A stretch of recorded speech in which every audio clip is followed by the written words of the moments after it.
मैं मौमिता, क्या मुझे न्याय मिलेगी? मुझे मेरी बेटी पे बहुत गर्व था। मेरी बेटी का नाम माला था।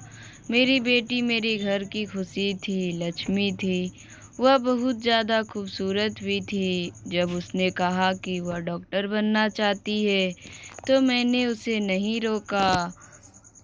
फिर भी बड़ी मेहनत करके उसे डॉक्टर बनाया था। अभी उसके हाउस जॉब के दिन थे, यानी कि इसके बाद वह एक पूरी तरह डॉक्टर बन चुकी थी और अपना अलग से क्लिनिक भी बना सकती थी। लेकिन अभी वह एक नए डॉक्टर की सूची में थी। इसलिए एक नए डॉक्टर को मेहनत का ज़्यादा दिया जाता है कि रात को जागना बड़ी मुश्किल काम है। जब उसने मुझे बताया कि उसकी नाइट ड्यूटी रहेगी, तो मैं बड़ी परेशान हो गई।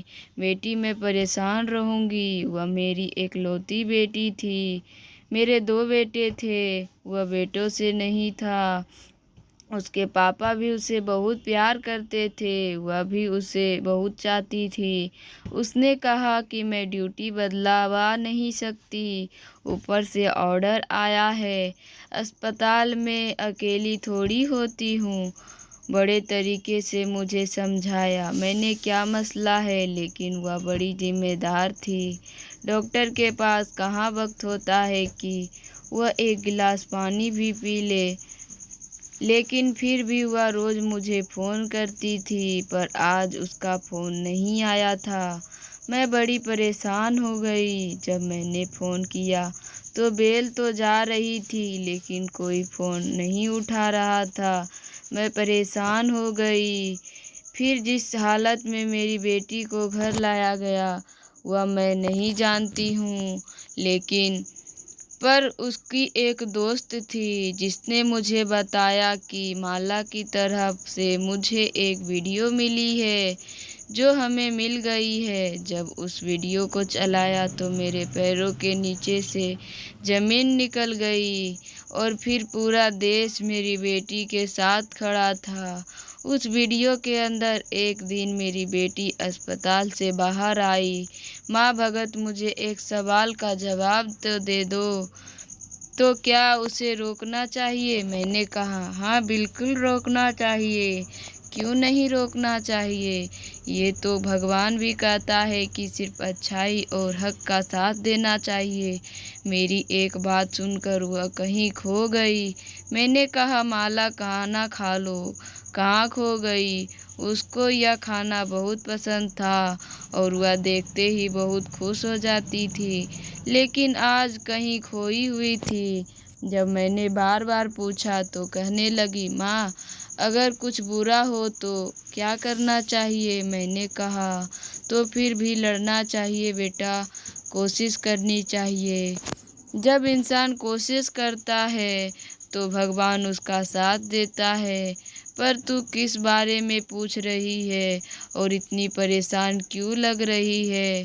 उसमें नंबर लगवाने की कोई बात है चल रही थी, क्योंकि मैं ज़्यादा पढ़ी लिखी नहीं थी और फिर वह तो डॉक्टर बन रही थी। बस मैं चुप करके सब सुन लेती थी, लेकिन जब भी मुझसे कोई बात पूछती थी तो मैं उसका जवाब अपनी तरफ से अच्छे तरीके से ही देने की कोशिश करती थी। हम लोग बड़े गरीब थे, इसके लिए मैंने अपने जेवर बेचा था और बड़ी मेहनत से उसकी फीस भरी थी। अच्छी इंसान थी। एक दिन वह बालकनी में खड़ी थी, जब अचानक से डर गई और भागती हुई नीचे आ रही थी कि मुझसे टकरा गई। मैंने कहा, क्या हुआ माला, तू इतनी क्यों परेशान है? उसने कहा, एक लड़का खड़ा है। मैंने कहा, कहाँ खड़ा है? कहने लगी, हमारे घर के नीचे। मैंने कहा, तो क्या हो गया? यहाँ तो बहुत सारे लड़के आते जाते रहते हैं, इससे परेशान होने की क्या बात है? उसने कहा, आप मेरी बात समझी नहीं। वह रोज यहाँ आता है, पता नहीं क्या सोचता है। मैंने कहा, जब तक वह दूर खड़ा है वह कुछ भी नहीं कर सकता, मुझे रोक भी नहीं सकता। अगर वह मुझ तुझे कोई बात कहे तो तू अब उसका मुंह तोड़ देना। मैंने कहा ठीक है, क्योंकि आजकल उसकी नाइट ड्यूटी होती थी, इसलिए वह शाम को ही जाया करती थी। जब वह बाहर निकली तो आज उस लड़के ने उसका रास्ता रोक लिया था।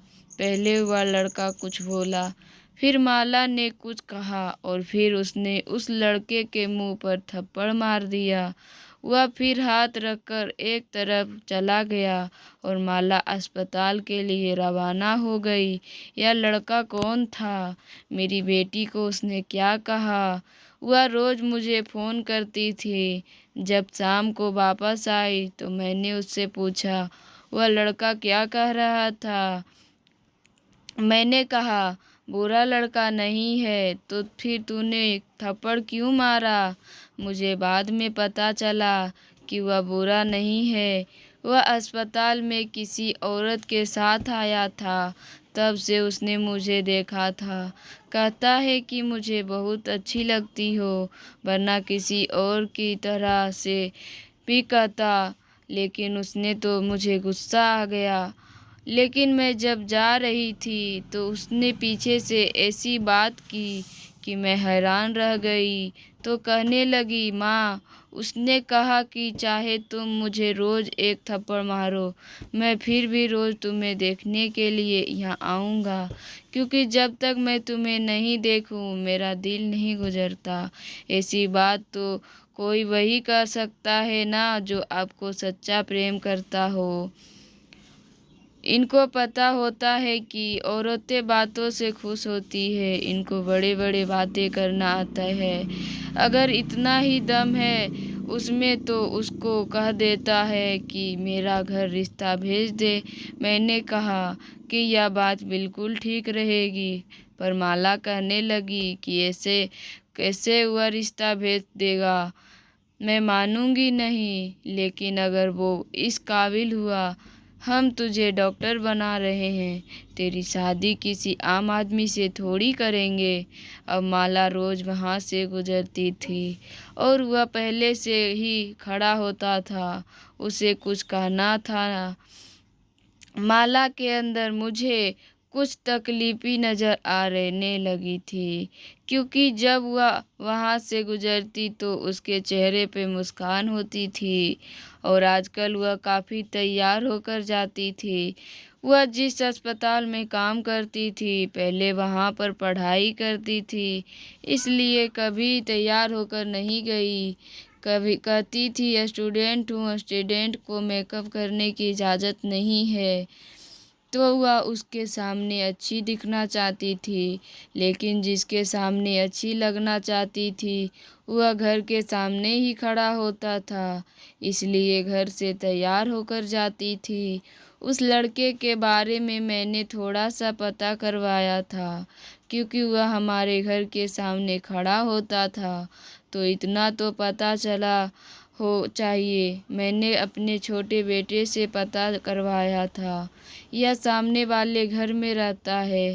सामने वाले लोग तो बहुत अच्छे थे, पर वे मोहल्ले दाले उसको जानते थे और मैंने कहीं यह भी सुना था कि उनका एक ही बेटा है और उसकी माँ और अपने बेटे पर बड़ा गर्व है। लेकिन ये बेटा यहाँ क्या करता था? एक दिन बहुत बारिश हो रही थी। माला अपने कमरे की बालकनी में खड़ी थी और सामने ही वह लड़का खड़ा था और बारिश में भी गीला हो रहा था। मैं इसके लिए चाय लेकर आई तो मैंने यह भी सब देख लिया। मुझे कहने लगी कि देखो ना, सर्दियाँ पहली बारिश है। कहा कि तू क्यों इतना सोच रही है, या तो उसकी मर्जी है। तुम अपने कमरे में आकर बैठ जा, बाहर मत खड़ी हो, नहीं तो सर्दी लग जाएगी। मेरे सामने तो बड़ा कमरे में आ गई, लेकिन मुझे थोड़ी देर बाद महसूस हो गया कि फिर से वहाँ बालकनी में खड़ी हो गई। और आपके जीवन में गलत आदमी आ जाता है और फिर आपकी सारी ज़िंदगी खराब हो सकती है। इसलिए सोच समझ कर फैसला करना चाहिए। हमारे परिवार और जानने वाले मेरे ऐसे लोग थे जो माला से शादी करना चाहते थे। कुछ लोग ऐसे थे जो पहले अपने घर आना पसंद करते थे। शहर से डॉक्टर बनना आसान नहीं था।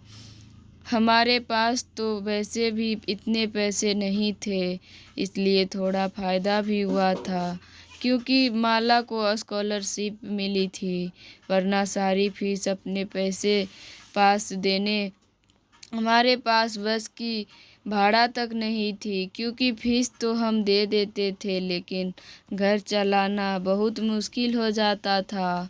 ऐसे में माला हम सबके लिए बड़ा भविष्य थी क्योंकि वह डॉक्टर बन चुकी थी। सबकी किस्मत बदलने वाली थी। उसके छोटे भाई थे, बड़े भाई थे।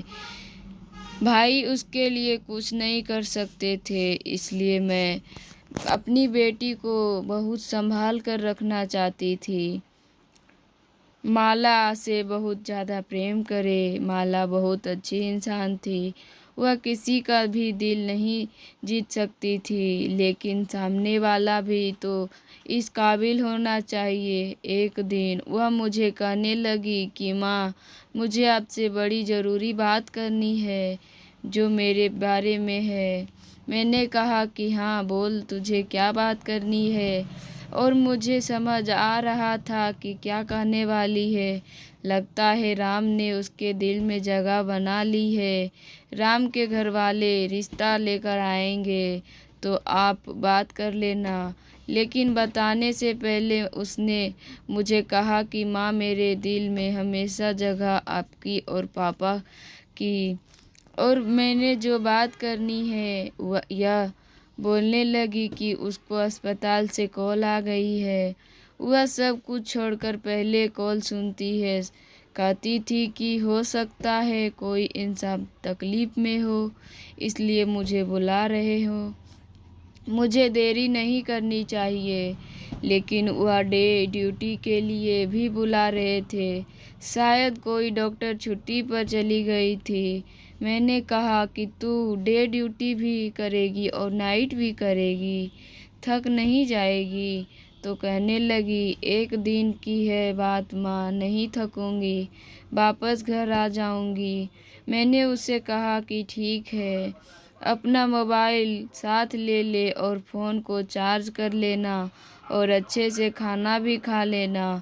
तेरे अस्पताल में खाना तो मिलता नहीं है और घर से जा रही है तो पता नहीं क्यों मुझे अजीब सा लग रहा है। मैंने उसे पुकारना चाहा लेकिन नहीं पुकारा क्योंकि आराम से चलने वाली बात है। अपने काम पर चली गई और मैं अपने कामों पर लग गई। उसने मुझे दोपहर में एक दफ़ा फ़ोन भी किया और बताया कि सब कुछ ठीक है। फिर उसने मुझे शाम को भी फ़ोन किया और कहा कि बस आज थोड़ा काम ज़्यादा है, लेकिन मैंने खाना खा लिया था। आपने खाना खाया तो है ना? मैंने उसको बताया कि हाँ, खाना खा लिया है, बस सोने लगी हूँ, मैं जल्दी सो जाती हूँ।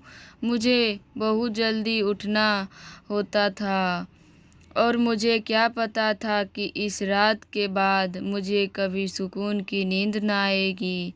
माला सुबह 9 बजे तक वापस आ जाती थी क्योंकि उसकी शिफ्ट 8 बजे तक ख़त्म हो जाती थी और अस्पताल से यहाँ आते हुए उसे 1 घंटा लग जाता था। जब मैं उठी तो सुबह के 9:30 हो रहे थे। मुझे लगा कि वह अपने कमरे में सो गई, लेकिन उसे बिना कुछ खिलाए मैं नहीं सोती थी। मैंने उससे कहा था कि आप मुझे जगा दें, मैंने खाना निकाल दूंगी। लगता है वह बहुत थकी हुई है। मैं प्लेट में खाना निकाल कर उसके कमरे में गई, बेटी माला। लेकिन जब अंदर गई और लाइट ऑन की तो हैरान रह गई। वहाँ तो कुछ भी नहीं था, साफ सुथरा पड़ा था। मैं समझ गई कि लगता है उसने आने में देरी हो गई। मैं बाहर गई तो आज वह लड़का भी नहीं खड़ा था। मैं हैरान हुई क्या आज वह पीछे क्यों नहीं है, क्योंकि उसको भी पता होता है कि माला वापस आती होगी। आज क्यों नहीं खड़ा है, कहीं बीमार तो नहीं होगा। माँ के दिमाग में तो ऐसी बात आती है कि माला मर तो नहीं गई। मुझे ये यकीन था कि माला उसी के बारे में बात करने लगी होगी। मुझे रिश्ता कर देना चाहिए था या नहीं। 2 घंटे गुजर गए, माला नहीं आई तो मैंने उसका नंबर मिलाया। घंटी जाने लगी और मैं इंतज़ार करने लगी कि कब फ़ोन कनेक्ट हो, मैं उससे बात करूं। मुझे लगा शायद वह व्यस्त होगी, और मैं यह भी सोच रही थी कि अस्पताल में कितने बुरे हालात होंगे। डबल शिफ्ट करवाते हैं तब भी उसे वापस नहीं आने देते। कम से कम अब तो वापस आने देना चाहिए। वह मुझे इस अस्पताल के बारे में बताती रहती थी। वह कहती थी यहाँ बहुत ठीक होता है, हर कोई अपना काम ईमानदारी से करता है, सबको पैसे की पड़ी है और कोई ना कोई अपने काम पर ढील कर देता था। मैं उससे कहती थी कि तुम अपना काम अच्छे से किया करो, बाकी सब भगवान को अपना मुंह दिखाना है और तुम्हें अच्छा कहना है। हाँ, लेकिन उनकी वजह से काम पर असर पड़ता है। मैंने घंटी जा रही थी लेकिन फ़ोन नहीं उठा रही थी, और आज तक ऐसा नहीं हुआ था। वह भी फ़ोन नहीं उठा रही थी, और इसके अलावा 2 मेरे पास थे, कोई नंबर नहीं था। मैं किसको फ़ोन करती? बेटा माला कहाँ है? वह फ़ोन नहीं उठा रही है। तो उसने कहा कि हम भी उसे तलाश कर रहे हैं। यह बात सुनकर मैं हैरान गई। क्या मतलब तलाश कर रहे हो? क्यों? क्या हो गई? गायब हो गई है? लेकिन उसे ऐसा मजाक नहीं करना चाहिए था। उसने कहा मैं आपको थोड़ी देर बाद फ़ोन करती हूँ। मुझे लगा कि अस्पताल बहुत बड़ा है, शायद वह कहीं व्यस्त होगी, मिल जाएगी। आप परेशान नहीं हो, मैंने कहा। अच्छा, अस्पताल तो बहुत बड़ा था, एक दिन में आप पूरा अस्पताल नहीं देख सकते। मैंने उसे कहा मैं थोड़ी देर बाद फ़ोन करती हूँ। वह बोली ठीक है आंटी। मुझे उसकी आवाज़ में परेशानी महसूस हुई। पता नहीं बात क्या थी। मैंने थोड़ी देर बाद फिर फ़ोन किया और माला से बात करवा दो। तो उसने कहा आंटी बात ऐसी है कि मुझे अभी तक मिली नहीं। अचानक से उसके मुंह से चीख निकल गई। हाय, क्या हो गया? उसने मुझे कहा जल्दी यहाँ आ जाए। ये सुनकर मैं हैरान रह गई। मैंने कहा पर हुआ क्या है? मुझे बताओ तो सही, सब ठीक तो है मेरा माला? उसने कहा माला मिल गई है। मैंने कहा अच्छा, मिल गई है, कैसी है वह? ज़रा मेरी बात करवा दो। तो कहने लगी आप नहीं करवा सकती, बस आप अस्पताल पहुंचिए। जब मैंने पूछा क्योंकि मुझे ठीक से समझ नहीं आया था। अब बस आप आ जाइए आंटी। मैं अब भी सोच रही थी यह लड़की मजाक कर रही है। मेरे दोनों बेटे घर पे नहीं थे। मैं इस घर से निकली, सामने राम भी थे, खड़ा था। मैं तुरंत अस्पताल के निकल पड़ी। अगर वह मिल गई थी तो मेरा फ़ोन क्यों नहीं उठा रही थी? क्योंकि मेरे बेल तो जा रही थी। ऐसा तो नहीं होता था। फिर फ़ोन क्यों नहीं उठा रही थी? मैं अस्पताल पहुंची तो मैं वहां पर अजीब सा माहौल लग रहा था। अस्पताल में भीड़ तो होती ही है। बाहर कोई एम्बुलेंस खड़ी थी, कोई चिल्ला रहा था, कोई बात कर रहा होगा। यह सब कुछ तो सामान था, लेकिन मुझे देखकर लोग अजीब नज़रों से देख रहे थे, इधर उधर देख रहे थे, जैसे मैंने कोई बात छुपाई जा रही है। लेकिन मुझे नहीं पता है। मैं परेशान तो थी, पर मुझे कभी कभी यहाँ आती थी। उसने मुझे तकरीबन अपनी सारी दोस्तों से, टीचर से और सीनियर डॉक्टर से भी मिलवाया था। मैं रिसेप्शन पर गई थी। मैंने कहा तुम्हारा इस टाइम कहाँ होगी डॉक्टर माला? तो उसने कहा आप दूसरी मंजिल पर चली जाएं, आपको पता चल जाएगा। तो सामने ही उसकी दोस्त खड़ी थी और बहुत सारे लोग खड़े थे। अजीब सा शो डाला हुआ था, पाँव रखने की जगह नहीं थी। ऐसा लग रहा था कि मुफ्त में अपनी चीज़ बँट रही हो। मुझे माला की दोस्त ने देखा तो रोती हुई मेरे पास आई और कहा, ये क्या हो गया? मुझे नहीं पता आंटी, मैं वहाँ पर नहीं थी। अगर मुझे पता होता तो मैं कुछ ना कुछ ज़रूर करती। मैंने कहा, क्या कह रही हो तुम? क्या हुआ है? माला कहाँ है? तो उसने मुझे एक ही लाइन में बताया, माला अब इस दुनिया में नहीं है। और मुझे ऐसा लगा कि जैसे मैंने यह बात नहीं सुनी, लेकिन असल में मैंने सुन ली थी। मेरी हालत अजीब सी हो गई। तभी वहाँ पर एक आदमी आया। उसने कहा, आप हैं डॉक्टर माला की मम्मी? उनके साथ बहुत बुरा हुआ है। वह मुझे बताने लगा कि क्या हुआ था। वह मुझे ऐसी ऐसी बातें बता रहा था जो आप अपनी बेटी के बारे में कभी नहीं सुनना चाहती थी। जैसी वह मुझे बता रहा था, जब उसने कहा कि 20 लोग थे, तो मैंने हैरान होकर उसकी तरफ देखा। मैंने कहा, क्या कर रहे हो आप? 20 लोग थे, मेरी बेटी 20 लोग, वह लोग भी थे। मेरी बेटी साथ क्या हुआ? उन्होंने वह मुझे पहले ही बता चुका था, लेकिन अब मुझे समझ आती कि कितना बड़ा अनर्थ हो गया था। मेरी हालत बुरी हो गई थी और बॉडी को पोस्टमार्टम के लिए ले गए। मेरी हालत इतनी बुरी हो गई थी कि मैंने चीखना शुरू कर दिया। मुझे उसकी दोस्त ने संभाला। मेरे चिल्लाने की आवाज़ पूरे अस्पताल में गूंजने लगी थी। सबको पता चल गया था कि क्या आग लग गई है। माला की माँ आ गई है कि नाइट ड्यूटी पर थी, उसके बाद अचानक से कहीं गायब हो गई। उसको कोई मरीज बुलाने के लिए आया था। फिर हम लोग उसे सुबह ढूंढते रहे, तलाश करते रहे। अंधेरे कमरे में वह हमें ऐसी हालत में मिली। हमें लगता है कि उसके साथ यह सब कुछ करने वाले 20 लोग थे, लेकिन वह कौन थे, कहाँ थे, कौन है और बस इस दुनिया में नहीं है। लगता है उसने खुदकुशी कर ली है। हमें बॉडी नहीं दे रहे थे। कभी कह रहे थे आपकी बेटी ने लगता है अपने किसी दोस्त को बुलाया था और मामला खराब हो गया। कभी कह रहे थे कि दोस्त ऐसा नहीं था, 4-5 लोग थे, यानी कि बॉयफ्रेंड थे। हम वह हम भी जानते थे किसी की आखिरी रीति रिवाज किए गए, लेकिन हम सारा देश हमारी बेटी के लिए खड़ा था। अब सारी लेकिन हमारे पास ऐसा कोई भी सबूत नहीं था जिससे हमें यह पता चले कि क्या हुआ था। अस्पताल वालों ने जो रिपोर्ट जारी की थी उसमें लिखा था कि डॉक्टर माला ने आत्महत्या कर ली है। वह तो मुझे कुछ बताना चाहती थी, घर में हंसती हुई निकली थी, उसकी आंखों में ढेर सारे सपने थे। तो फिर एक ऐसा इंसान कैसे आत्महत्या कर सकता है?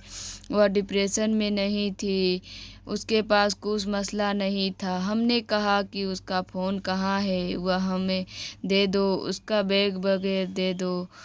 उसकी चीज़ें ऐसी थी जो टूट चुकी थी, लेकिन उन्होंने हमें माला का फ़ोन नहीं दिया। हम हैरान हुए, फ़ोन नहीं क्यों नहीं दे रहे हैं? लेकिन उन्होंने राहुल का क्या करना था? जब खुद कह रहे थे कि आत्महत्या ही की है, तो फिर सबूत किसको दिखाना था? कोई कोशिश की थी, क्योंकि फ़ोन से ही पता चल रहा था कि उसकी ज़िंदगी में क्या चल रहा था, लेकिन उसने उसका फ़ोन नहीं दिया। और 3 दिन मैंने राम को भी नहीं देखा। क्या उसको पता नहीं था कि माला के साथ क्या हुआ था? यह बात तो सारे देश में फैल चुकी थी, तो फिर उसको क्यों नहीं पता चला? लगता है वह डर गया था और अपने कमरे में बैठा था, बाहर नहीं निकला, क्योंकि पता नहीं किसकी दफ़ा यहाँ पुलिस आई। मेरी जो हालात थी मैं नहीं जानती थी। एक तो मेरी जवान बेटी जिसको मैंने मुश्किल से डॉक्टर बनाया था, वह इस दुनिया से चली गई, यह सब जानती हूँ। और कैसे गई? मुझे रातों को नींद नहीं आती थी, मैं पूरी रात रात रोती रहती थी। लेकिन जो मेरे साथ हुआ था, वो किसी के साथ ना हो। हमारे घर की लक्ष्मी, मेरी बेटी इस दुनिया से चली गई। अब उसे अभी वापस नहीं आना था। इंसान मिलता तो किसको मिलता?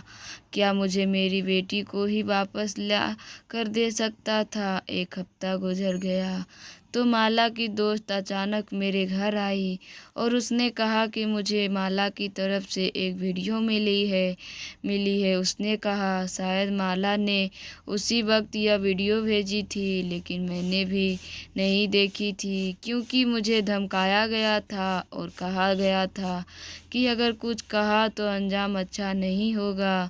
उसने बताया मेरे पास माला की आखिरी वीडियो है, इसके अलावा हमारे पास उसकी कोई यादें नहीं है। मैंने अब तक नहीं देखी है, लेकिन मैंने सोचा कि आपको बताना ज़रूरी है। हमने तुरंत वीडियो टीवी के कन्वर्ट किया ताकि सभी लोग देख सके। सभी माला को देखना चाहते थे। ऐसा लग रहा था जैसे यह वीडियो उस पल का ही है जब वह सब लोग वहाँ से चले गए थे। माला की कसम खाकर कह रही थी वह जिंदा थी और उसने यह वीडियो बनाकर अपने दोस्त को भेज दी थी। इसलिए उन लोगों ने अब तक हमसे नहीं पूछा कि क्या आपको कोई वीडियो मिली है या नहीं। उसकी हालत बहुत बुरी थी। उसके चेहरे से साफ झलक रहा था कि वह दर्द में थी। वह कह रही थी कि अस्पताल वाले कुछ बहुत बुरा कर रहे हैं। मुझे सब पता चल गया ताकि मुझे चुप कराया जा सके। मरीजों के साथ अच्छा नहीं हो रहा है, बहुत सारे बुरे काम हो रहे हैं। थोड़ी और जानकारी देने के बाद उसने कहा माँ मुझे माफ़ कर देना और मैं रात से ही खाना चाहती हूँ, मुझे माफ़ कर देना। मैंने शादी करने का वादा किया था, लेकिन अब मैं जिंदा नहीं बच सकी। वह अपने भाइयों के नाम लेने लगी। परेशान नहीं होना और तुम लोग मेरा बहुत मैं तुम सबसे बहुत प्यार करती हूँ। तुम सब मेरे लिए बहुत खास हो। जहाँ भी रहूँगी तुमको सबको याद करती रहूँगी। मेरे लिए उदास मत होना। यह वीडियो देखकर मेरा दिल बहुत दुखी हुआ। माला की दोस्त कह रही थी इस वीडियो का कुछ न कुछ करके इंसाफ दिला सकते हैं। एक हफ्ते बाद हमें पता चला कि राम ने हत्या कर ली थी। जब उसे पता चला कि माला के साथ इतना बुरा हुआ वह इस दुनिया में नहीं है, तो उसने जहर खा लिया। यह खबर सुनकर हमें और भी ज़्यादा बुरा लगा। राम अपने माता पिता का एकलौता बेटा था। इसका मतलब कि वह माला से बहुत प्यार करता था। जब उसे पता चला कि माला इस दुनिया में नहीं है तो उसने भी आत्महत्या कर ली। लेकिन असली मुजरिम तो कोई भी नहीं है पहुंच पाया। सब लोग अपनी अपनी बातें कर रहे थे, अपनी अपनी कहानियाँ सुना रहे थे। मुझे तसल्ली और वह लोग जो इस सब के लिए जिम्मेदार हैं अभी तक पकड़े भी नहीं गए। आपको क्या लगता है कि माला को इंसाफ मिल जाएगा?